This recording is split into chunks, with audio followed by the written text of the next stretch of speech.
ಹೆಸ್ಕಾಂ ಅಧಿಕಾರಿಗಳು ನೋಡಲೇಬೇಕಾದಂಥ ಸ್ಟೋರಿ ಇದು. ಇಲ್ಲಿ ರೈತರೇ ಹೆಸ್ಕಾಂ ಸಿಬ್ಬಂದಿಗಳಾಗಿ ಬದಲಾಗ್ತಾರೆ. ಅಂದರೆ ಕೃಷಿ ಮಾಡಲು ಬಂದಂಥ ರೈತರು KBA ಕೆಲಸವನ್ನು ಮಾಡ್ತಾರೆ, ಬಿದ್ದಂಥ ತಂತಿಯನ್ನು ಕಟ್ತಾರೆ. ಅಪಾಯದ ಕೃಷಿಯನ್ನು ಹಾವೇರಿ ಜಿಲ್ಲೆಯ ರಟ್ಟಿಹಳ್ಳಿ ತಾಲೂಕಿನ ಸಣ್ಣ ಗುಬ್ಬಿ ಗ್ರಾಮದ ರೈತರು ಮಾಡ್ತಾ ಇದ್ದಾರೆ. ಸದ್ಯ ಆ ಒಂದು ಸ್ಥಳದಲ್ಲಿ ನಾನಿರುವಂಥದ್ದು ದೃಶ್ಯದಲ್ಲಿ ತೋರಿಸ್ತಾ ಹೋಗ್ತೀನಿ. ಇಲ್ಲಿ ಎಷ್ಟರ ಮಟ್ಟಿಗೆ ಅಪಾಯವಾದಂಥ ದೃಶ್ಯಗಳು ಕಾಣ್ತವೆ ಅಂತಂದರೆ ನಿಜಕ್ಕೂ ಕೂಡ ಆ ಒಂದು ರೈತರು ಪ್ರತಿದಿನವೂ ಕೂಡ ಹೊಲಕ್ಕೆ ಬಂದರೆ ಮತ್ತೆ ಮನೆಗೆ ಹೋಗ್ತೇವೋ ಇಲ್ಲ ಅಂತ ಒಂದು ಅನುಮಾನದಲ್ಲೇ ಈ ಒಂದು ಹೊಲಕ್ಕೆ ಕೃಷಿ ಮಾಡಲು ಬರ್ತಾರೆ. ಅಂದರೆ ಈ ಒಂದು ಸಣ್ಣಗುಬ್ಬಿ ಗ್ರಾಮದಲ್ಲಿ ಅಡಿಕೆ ತೋಟ ಆಗಿರ್ಬೋದು, ತೆಂಗಿನ ತೋಟ ಆಗಿರ್ಬೋದು, ಇತರೆ ತೋಟಗಳು ನೀರಾವರಿ ತೋಟಗಳು ಇರುವಂಥದ್ದು. ಇದಕ್ಕೆ ಸಂಪೂರ್ಣವಾಗಿ ನೀರಿನ ಒಂದು ವ್ಯವಸ್ಥೆ ಬೇಕು. ಆ ವ್ಯವಸ್ಥೆ ಬೇಕು ಅಂತಂದರೆ ಕರೆಂಟ್ ಬೇಕು.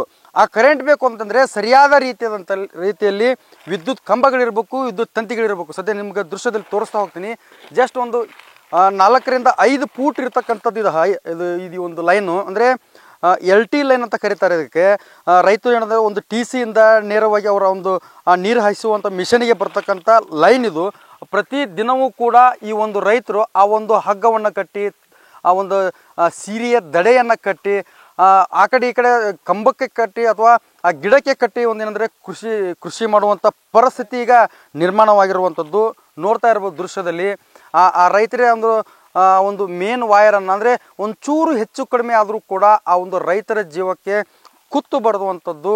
ಇಷ್ಟಾದರೂ ಕೂಡ ಮೇಲ್ಮಟ್ಟದ ಅಧಿಕಾರಿಗಳು ಯಾರೂ ಕೂಡ ಈ ಕಡೆ ತಲೆ ಹಾಕ್ತಾ ಇಲ್ಲ ಅಂತೇಳಿ ಈಗಾಗಲೇ ರೈತರು ಆಕ್ರೋಶವನ್ನು ಹೊರ ಹಾಕ್ತಾ ಇರುವಂಥದ್ದು. ಅಂದರೆ ಮನೆಯಲ್ಲಿ ಹೆಂಡರು ಮಕ್ಕಳನ್ನು ಬಿಟ್ಟು ನಾವು ಕೃಷಿ ಮಾಡಲಿಕ್ಕೆ ಬಂದಿರ್ತೀವಿ, ಇಲ್ಲಿ ಏನಾದರೂ ಅನಾಹುತಿಗಳಾದರೆ ನಮ್ಮ ಜೀವಕ್ಕೆ ಯಾರು ಗ್ಯಾರಂಟಿ, ನಮ್ಮ ಕುಟುಂಬಕ್ಕೆ ಯಾರು ಗ್ಯಾರಂಟಿ ಅಂತೇಳಿ ಈಗ ರೈತರು ಪ್ರಶ್ನೆ ಮಾಡ್ತಾ ಇರುವಂಥ ಸದ್ಯ ನೋಡ್ತಾ ಇರೋ ದೃಶ್ಯದಲ್ಲಿ ಒಂದು ಕೈಯಲ್ಲಿ ಪಕ್ಕಾಡ, ಇನ್ನೊಂದು ಕೈಯಲ್ಲಿ ಹಗ್ಗವನ್ನು ಹಿಡ್ಕೊಂಡು, ಅದೇನು ಮಾಮೂಲಿ ನಾವು ಮನೆಯಲ್ಲಿ ಬಳಸಕ್ಕಂಥ ತಂತಿ ಅಲ್ಲ, ಏನಂದರೆ ಒಂದು ಕಂಬದಿಂದ ಮತ್ತೊಂದು ಕಂಬಕ್ಕೆ ಹೋಗಿರುವಂಥ ತಂತಿಯನ್ನು ಒಬ್ಬ ರೈತ ಆ ಒಂದು ಕಸಿಯನ್ನು ಕಟ್ಟಿ ಆ ಒಂದು ಗಿಡಕ್ಕೆ ಕಟ್ತಾನೆ ಅಂತಂದರೆ ನಿಜಕ್ಕೂ ಕೂಡ ಹೆಸ್ಕಾಂ ಅಧಿಕಾರಿಗಳ ನಿರ್ಲಕ್ಷ್ಯ ಇಲ್ಲಿ ಎಷ್ಟರ ಮಟ್ಟಿಗೆ ಎದ್ದು ಕಾಣುತ್ತೆ ಅಂತ ನೀವು ನೋಡ್ತಾ ಇರ್ಬೋದು. ಸದ್ಯ ಆ ರೈತರನ್ನ ನಾನು ಮಾತನಾಡ್ತಾ ಹೋಗ್ತೀನಿ, ಅವ್ರ ಪರಿಸ್ಥಿತಿ ಏನು ಅಂತ.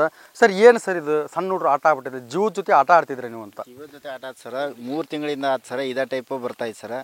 ಹೇಳಿ ಸಾಕಾತ್ ಸರ್. ಅದು ಹೇಳಿದ್ರೆ ಅವ್ರು ಏನು ಹೇಳ್ತಾರೆ ಸರ, ಬಂದಾಗಿ ಮಾಡ್ಬೇಕಾರೆ ಸರ ಮತ್ತು ಅದ ಸಿಸ್ಟಮ್ ಆಗಿರ್ತದೆ ಸರ. ಇದು ಆಗಿ 3 ತಿಂಗಳು ಆಯ್ತು ಸರ. ಹಿಂಗಲ್ಲ ಕೆಳಗೆ ಬಿದ್ದು ನಾವು ಮಾಡ್ತಾ ಇಲ್ಲ ಅಂತಲ್ಲ ಸರ. ಅಲ್ಲಿ TC ಅಂತಲ್ಲೇ ಹಗಲೆಲ್ಲ ಕಟ್ಟಾಗಿ ಬೀಳ್ತೇವೆ. ಬರೀ ನಮಗೆ 7 ತಾಸು ಕರೆಂಟ್ ಕೊಟ್ಟಿದ್ದು 3 ತಾಸು ಸಿಗ್ತದೆ ಸರ್ ಅಷ್ಟೇ.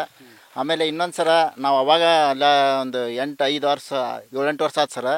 ನಮಗೆ TC ಶಿಫ್ಟ್ ಮಾಡಿಕೊಡ್ರಿ ಸರ್ ಅಂತ ಹೇಳಿದ್ರಿ ಸರ್ ಅವ್ರಿಗೆ, ಮೇನ್ ಅಧಿಕಾರಿಗಳಿಗೆ. ಅವ್ರು ಏನಂತ ಸರ, ಅದರೊಳಗೆ ನಮ್ಗೆ ಯಾವ ಸ್ಕೀಮ್ ಬಂದಿಲ್ಲ ಹಿಂಗೆ ಅಂತ ಹೇಳ್ತಾರೆ ಸರ್.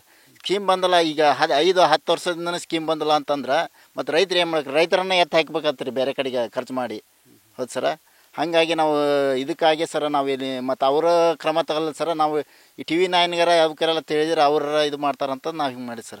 ಈಗ ರೈತರು ನೀವು ಕೇಳ್ತೀರಿ ಸುದ್ದಿನ, ಅದು ಮೋಟ್ರ್ ಆನ್ ಮಾಡೋಕೆ ಹೋಗಿ ರೈತರು ಕರೆಂಟ್ ಹಿಡಿದು ಸತ್ತೋಗ್ಬಿಟ್ರು ಇಂಥ ಸುದ್ದಿ ಕೇಳ್ತೀರಿ. ನೀವು ಕರೆಂಟ್ ಹಿಡಿಯೋದೇ ಬೇಡ, ಆ ಕರೆಂಟೇ ನಿಮ್ಗೆ ಹಿಡಿತೈತಿ. ಅಂಥ ಪರಿಸ್ಥಿತಿ ಇಲ್ಲಿ ನಿರ್ಮಾಣ ಆಗೈತೆ. ಅದು ಇಳೆ ಬಿದ್ದು ಇದಾಗಿದ್ದಕ್ಕೆ ನಾವು ಎತ್ತಿ ಕಟ್ಟಿ ಇದನ್ನು ಮಾಡ್ತೇವೆ ಸರ್. ಅದೀಗ ಸಾಯ್ತೇವಂತ ನಾವು ಮಾಡಕತ್ತೀವಿ. ನಮ್ಮ ಜೀವನಕ್ಕೆ ನಾವು ಹೊಣೆ ಅಂತಂದು ರೈತರಂತೂ ಅವ್ರಂತೂ ಹೊಣೆ ಇಲ್ಲ ಸರ್. KB ಅಧಿಕಾರಿಗಳು ನಮ್ಮ ಜೀವಕ್ಕೆ ನಾವು ಹೆಂಗಾದ್ರೂ ಜೀವನ ಮಾಡೋಕೆ ಸರ್. ಹೆಂಡ್ರು ಮಕ್ಕಳನ್ನ ಕಟ್ಕೊಂಡು ಈಗ ಅವ್ರು ಯಾರು ಸ್ಪಂದಿಸ್ಲಿಕ್ಕೆ ನಾವು ವೈರ್ ಅದ ಕಟ್ಕೊಂಡು ಮಾಡ್ಕೊಂತೇವೆ ಸರ್. ಇಲ್ಲಿ ಲೈನ್ ಸರಿ ಇಲ್ದಕ್ಕೆ ಹರ್ಕೊಂಬಿದ್ದಿರೋದಕ್ಕೆ. ಈಗ ಎಷ್ಟು ಯಾರು KB ಅಧಿಕಾರಿಗೆ ಏನಾರ ಮನವಿ ಮಾಡಿದ್ರಿ, ಕೈಯಾಗ ಹಗ್ಗ ಹಿಡಿದಿರಿ, ಪಕ್ಕಾಡದವು ಏನಾರ ಮನವಿ ಮಾಡಿದ್ರಿ? ನಮ್ಗೆ ಹಿಂಗೆ ವೈರ್ ಬಿದ್ದವ್ರಿ, ಬರ್ರಿ ವೈರ್ ಸರಿ ಮಾಡ್ರಿ, ಅದನ್ನ ಇಲ್ಲಾಂದ್ರೆ ನಾವು ಆ ಕರೆಂಟ್ ಹಿಡಿದು ಸಾಯ್ತೇನೋ ಅಂತ ಏನಾರ ಮನವಿ ಮಾಡಿದ್ರಿ? 3-4 ತಿಂಗಳಾತ್ರಿ ಅವ್ರಿಗೆ ಹೇಳಕತ್ತಿ, ಓವರ್ಲೋಡ್ ಆಗೈತಿ, TC ಬೇರೆ ಹಾಕಿ ಕೊಡ್ರಿ ಅಂತನೂ ಅವ್ರೇನು ದಾದು ಮಾಡ್ತಾ ಇಲ್ಲ. ಯಾವ ಬೆಳೆ ಬೆಳಿತೀರಿ ಇಲ್ಲಿ? ನಾವು ಅಡಿಕೆ ಬೆಳಿತೀವಿ, ಭತ್ತ ಬೆಳಿತೀವಿ, ಸೂರ್ಯಕಾಂತಿ, ಗೋಂಜಾಳ, ಅಡಿಕೆ, ತೆಂಗು. ಕರೆಂಟ್ ಏನು ಯಾರಿಗೂ ಹೊಡೆದಿಲ್ರಿ. ಅಷ್ಟು ನೀವು ಜಾಗೃತಿಯಿಂದ ನಾವೆಲ್ಲ ಅದನ್ನ ಸರಿ ಮಾಡ್ಕೊಂತನ ಅದಾವ್ರಿ. KBA ಅವ್ರು ಬಂದ್ ಮಾಡ್ತದಾರ, ನಾವು ಮಾಡ್ತದವಿ, ಮಾಡ್ಕೊಂತನ ಹೊಂಟಿದವಿ. ಆದ್ರೂ ನಿಲ್ತಾ ಇಲ್ಲ, ಓವರ್ಲೋಡ್ ಆಗಿರ್ತದೆ.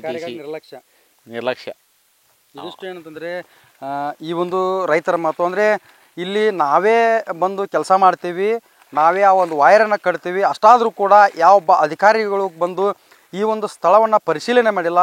ಇಲ್ಲಿ ಏನು ಈ ಒಂದು ತಂತಿಗಳು ಯಾವ ರೀತಿಯಾಗಿದೆ ಅಂತ ವೀಕ್ಷಣೆಯನ್ನು ಮಾಡಿಲ್ಲ ಅಂತೇಳಿ ತಮ್ಮ ಆಕ್ರೋಶದ ಮಾತುಗಳನ್ನು ಈಗ ನ್ಯೂಸ್ ಫಸ್ಟ್ ಜೊತೆ ಹಂಚ್ಕೊಂಡಿರುವಂಥದ್ದು. ಕ್ಯಾಮ್ರಾಮನ್ ನಿಂಗಪ್ಪ ಜೊತೆ ಶಿವಮಡಿವಾಳರ news first Haveri. News first ನಿರ್ಭೀತಿಯಿಂದ ನಿಮ್ಮ ಪರವಾಗಿ.